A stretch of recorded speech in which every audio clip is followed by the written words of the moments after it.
On a bright summer morning in Nevada, USA, thousands of spectators gathered for one of the country's largest aviation exhibitions. Families filled the grandstands while photographers prepared their cameras for breathtaking aerial performances. Among the experienced pilots stood Captain Ava Morgan, a calm 34-year-old demonstration flyer whose quiet personality made her seem completely ordinary.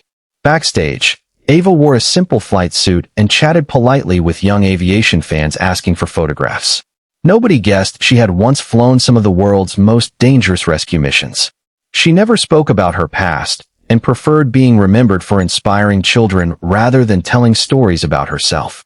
As the announcer introduced each performer, applause echoed across the runway. Pilots smiled and waved while their aircraft taxied into position. When Ava's turn arrived, the announcer paused for a moment before reading the information displayed on the official roster. His expression suddenly changed with visible surprise. "Ladies and gentlemen," he announced, "please welcome Captain Ava Morgan, call sign." He stopped briefly before continuing. "Ghostwriter." For several seconds the crowd remained silent. The nickname spread through the audience like a whisper. Older pilots exchanged stunned looks, while retired crew members sitting near the front slowly stood to their feet.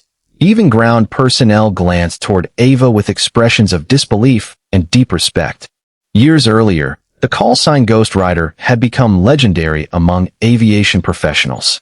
It belonged to an anonymous pilot who repeatedly completed impossible rescue flights during dangerous natural disasters, bringing stranded families to safety when everyone else believed the missions were too risky.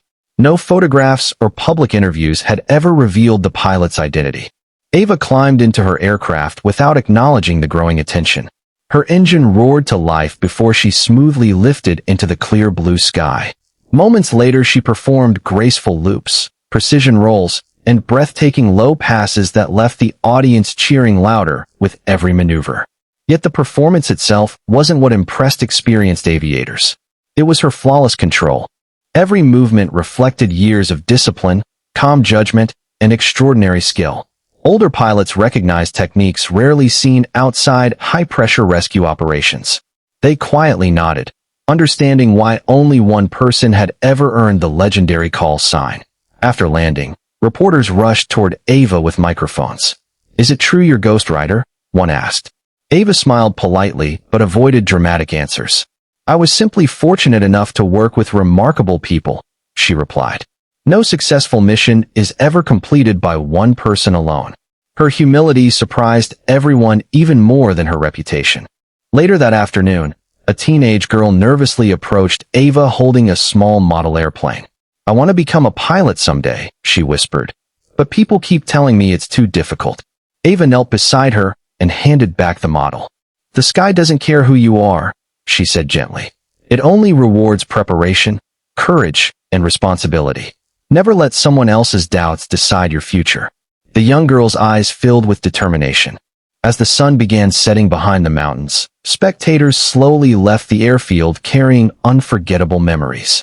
Most had arrived expecting exciting aerobatics, but they departed inspired by something far greater, the quiet strength of someone who never sought recognition for extraordinary achievements. Before leaving, Ava glanced once more at the runway where children still dreamed beside parked aircraft. She smiled softly, knowing that real heroes aren't remembered because of impressive titles or famous call signs. They're remembered because, when others needed hope the most, they chose courage instead of fear. And although the name Ghostwriter continued to echo through aviation circles, Ava Morgan remained exactly as she had always been, a humble pilot who believed that the greatest achievement wasn't being admired by the world, but inspiring the next generation to fly even higher.